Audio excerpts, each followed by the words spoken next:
Hey again everyone, and welcome back to the channel for yet another installment in our ongoing new figure showcase series. And if you're new here, there's basically a chance that I get to do a review and a slight unboxing posing session with a new addition to the collection, and more often than not it will be a newer release figure. So for today's episode, we're going to be jumping back into the world of Stranger Things and looking at the Sheriff Jim Hopper figure by 3-0 from their ongoing line. Now, to date, I think I've gotten pretty much every figure. The only one that I haven't gotten from the line is Vecna from season 4. Still on the fence about that one. And there are a couple of others that they've teased, that 3-0 has teased, but nothing yet. So not sure if this might be the end of the line as we know it. Hopefully not, because there are some other great characters that I think they could definitely add. But for today, we're taking a look at Jim Hopper. And look, it goes without saying that the character of Sheriff Hopper is integral to the story. Right, his season 4 journey was a little crazy, but he's definitely one of those critical characters that belongs in the show and definitely brings a new dimension to the show overall, including his backstory, which has him eventually make this connection with 11. So great character on the show, you know, portrayed by a great actor, and definitely something that I'm happy to have in hand, and I'm happy that 3-0 jumped into this. So let's take a look at what we're getting here from 3-0. And the first thing you'll notice, no stands, which is pretty typical for them. And then a couple of pretty standard accessories, right? You get some hands, you get some paper products, which are normally not my favorite just because they're pretty straightforward and simple, but you do get some nice weapons as well. His revolver, his walkie-talkie, a flashlight, and then you do get these interesting little pieces of hair that we're going to look at. But overall, not a bad set, and it's pretty basic, but pretty much what we would expect for a season 1 Jim Hopper. So as we normally do, let's jump into the hands. And this is going to be an interesting one because we've been so focused on lately on some of the in-art hands that came with the Ron Weasley, the Pirates of the Caribbean, Jack Sparrow artisan line, that these definitely feel like a step back. And the other thing that I will tell you is this seems to be a common thing with 3-0s, particularly with their adult characters. The hands always, to me, feel a little bit oversized. They just do, right? There's something about them that they're just a little bit big. And the hands here, you can tell, do lack some of that detail that we've seen with some of these other companies. They're functional, they work, they do what they're supposed to, but just something to keep in mind. Next up, you do get his revolver, which is amazingly well detailed. The paint applications on this, from the silver body to the faux wood grain handle with the panel on it, is just really well done. And you can actually also pop out the drum to reveal the bullets within, and it does rotate, it does close.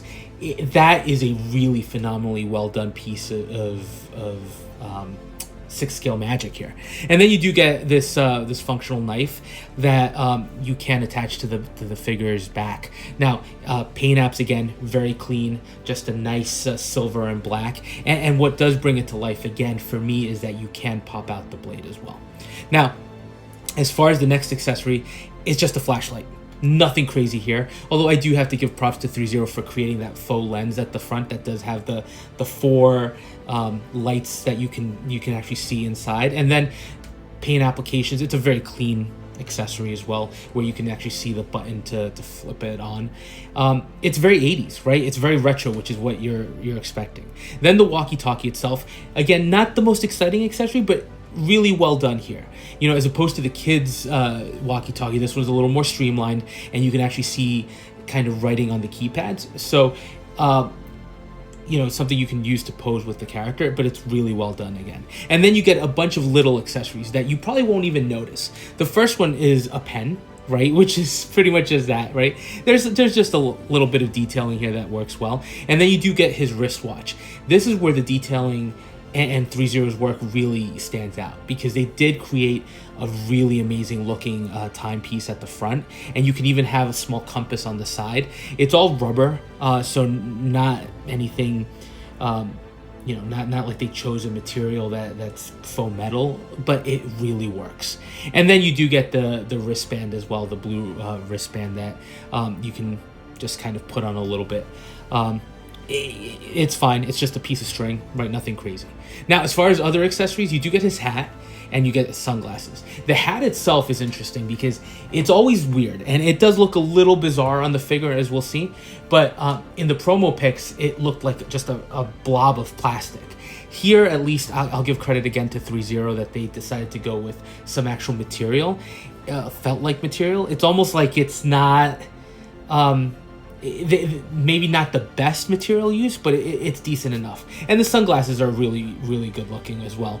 Although they are interesting in the way they stand on the figure's head, which leads us to the next accessories, which are these two little pieces of hair that magnetically affix to the side of the figure's sculpt. And what happens is, you can barely see it, is there's a little dot or little opening on those hair pieces where you can actually slide in the sunglass legs and then basically magnetically connect that to the figure. In theory, seems nice, although the magnets might have benefited from being a little bit stronger. You'll see the execution works, but it is a little finicky. Now, as far as the figure itself, let's jump into the sculpt, which was probably the biggest point of contention with this figure. It's the likeness to the actor. And I will say that in person, I do feel like the likeness is there. Is it the perfect likeness? Absolutely not, right? I'm not going to lie here and tell you it's a Hot Toys level sculpt or 3-0 level sculpt, or an in-art level likeness. But it's really well done for the price point, which is a sub $200 figure here. It does look like him. It does look like Hopper from the first season. It has that, you can see the detailed lines on the side for the indentation for those magnetic hair pieces. It's not perfect, right? The eyes are really well done, but the likeness, I would say it's definitely there, and I think the figure suffers more from the paint app, which isn't as refined as what we've seen from some of these other companies. Now, as far as the rest of the figure, look, fairly standard, right? Just a tan uniform, and what definitely are the highlights are kind of some of those metal pieces like the badge, the name tag, right? And then he does have the patches on the side of his arms, right? The U.S. flag and the Hawkins Police Department as well. And then the rest of the figure is really well done, right? But the uniform does show some wear and tear, which kind of goes along as well with that sloppiness that Hopper has, particularly in that first season where we know he's dealing with some tragedy in his life as he gets thrust into this story. But the shoes are done well too. Everything is sculpted, but it's a pretty decent figure. Now, what you're seeing here is pretty much how the sunglasses fit on the sculpt. And again, the way that 3-0 did it with those hair pieces, it was an interesting and different approach, right? As opposed to just having slots preset in your figure's hair, like Doc Brown from Hot Toys, or even just having the glasses basically just slide over the figure's ears. Here, they're using that those magnetic hair pieces to kind of hide it and make everything look well. Execution just isn't perfect. Again, it could have been better with the magnets, could have been stronger, and the pegs are a little, they're not exactly properly sized, so you do have to make some of them a little bit bigger yourself. So there is some of that. Look, it's a great attempt. I appreciate that 3-0 tried something different, and it works, but could have been better. So it is what it is. Now, figure overall, extremely well posable. Right, I do like it. They do give you extra wrist pegs, which I think are key, because there are some interesting things here with the hands, where, for starters, some of the hands do seem to be a little harder to get onto the peg, and I did see that dreaded white line on the connection point when you start putting a little bit of stress. So this will benefit from a heat gun or that water trick that we all know at this point to soften the joint a little bit and the opening, but it is just something to be aware of. But look, overall, I do have to say that when this went up for pre-order, I wanted the character, and I definitely felt that I was settling a little bit, and it was just an attempt to complete the line because I did have the rest of the characters and the rest of the figures. But I'm happy to say that in hand, he's not as bad as I thought he was going to be. He's actually I'm going to take the opposite. He's actually a really decent figure, especially at the price point.